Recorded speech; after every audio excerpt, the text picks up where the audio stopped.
పద్మశాలి సోదరులు అదేవిధంగా బహుజన అందరి ఆధ్వర్యంలో ఈరోజు కొండా లక్ష్మణ్ బాపూజీ గారికి నివాళులర్పించబడింది. వారు ఉన్నంతకాలం, వారు శ్వాసతో ఉన్నంతకాలం, తుది శ్వాస వరకు కూడా తెలంగాణ రాష్ట్ర విముక్తి కోసం, తెలంగాణ రాష్ట్ర స్వపరిపాలన కోసం తన ఇంటిని సైతం తెలంగాణ ఉద్యమానికి కేటాయించిన మహనీయమైన వ్యక్తి కొండా లక్ష్మణ్ బాపూజీ అని మీ అందరికీ కూడా తెలియజేస్తారు.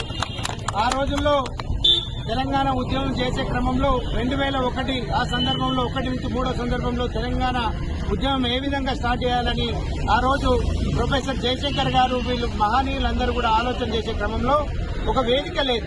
ఆ వేదిక కోసం ఎక్కడ ఏం చేద్దాం అని ఆలోచిస్తున్న సందర్భంలో కొండా లక్ష్మణ్ బాపూజీ గారి నా ఇంటినే తెలంగాణ భవన్గా మార్చుకోండి అని ఇచ్చిన ఘనత కొండా లక్ష్మణ్ బాపూజీ గారిని కూడా మీ అందరికీ కూడా తెలియజేస్తా ఉన్నాను. అటువంటి మహనీయమైన వ్యక్తి ఈరోజు మనతో లేకపోవడం, అదేవిధంగా తను రాష్ట్రానికి కూడా ఎంతో సేవలు చేసిన వ్యక్తి ఈరోజు రాష్ట్ర మంత్రివర్యులుగా, అదేవిధంగా 2 పర్యాయాలు ఎమ్మెల్యేగా పనిచేసి పద్మశాలి సోదరులకే కాకుండా బహుజనులందరికీ కూడా ఆయన యొక్క పనులన్నీ కూడా ఎవరికి ఏ అవసరం వచ్చిపోయినా వారు అందుబాటులో ఉండి పనిచేసిన వ్యక్తి కొండా లక్ష్మణ్ బాపూజీ గారు.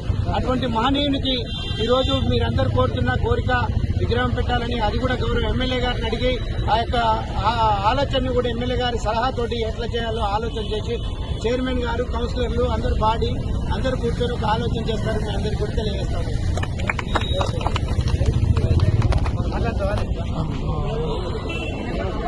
చైర్మన్